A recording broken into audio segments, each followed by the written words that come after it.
ज़ाब्ता इखलाक की खिलाफ वर्जी पर वफाकी वजीर अली अमीन गंडापुर के भाई मेयर DI खान के उम्मीदवार उमर अमीन गंडापुर नाअहल करार। इलेक्शन कमीशन के 3 रुकनी बेंच ने महफूज फैसला सुना दिया।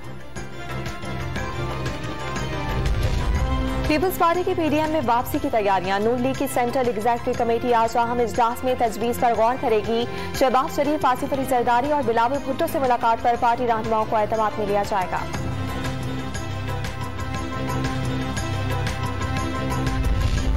महंगाई आसमानों से बातें कर रही है, करप्शन के रिकॉर्ड टूट गए।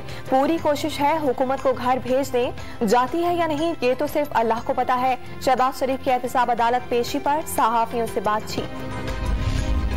वजीर आला पंजाब का हिज़्ब इख्तिलाफ पर कौम को तकसीम करने की कोशिश का इल्जाम।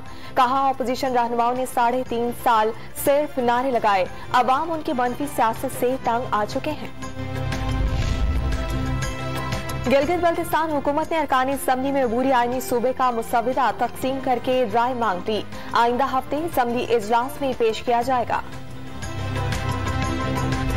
कराची में टैक्स न भरने वाले गाड़ी मालिकान होशियार। एक्साइज डिपार्टमेंट आज से सड़कों पर चेकिंग करेगी। मुहिम 18 फरवरी तक जारी रहेगी। कराची में बंस रोड फूड स्ट्रीट की वजह से सड़कों की बंदिश पर सिंध हाई कोर्ट बरहम। इंतजामिया आंखें बंद करके काम ना करे, कोई लॉजिक भी हो। जस्टिस हसन अजहर के रिमार्क्स।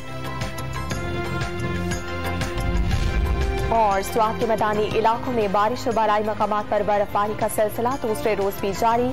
सयाह वादी काला में हसीन नजारों का लुत्फ उठाने पहुंच गए।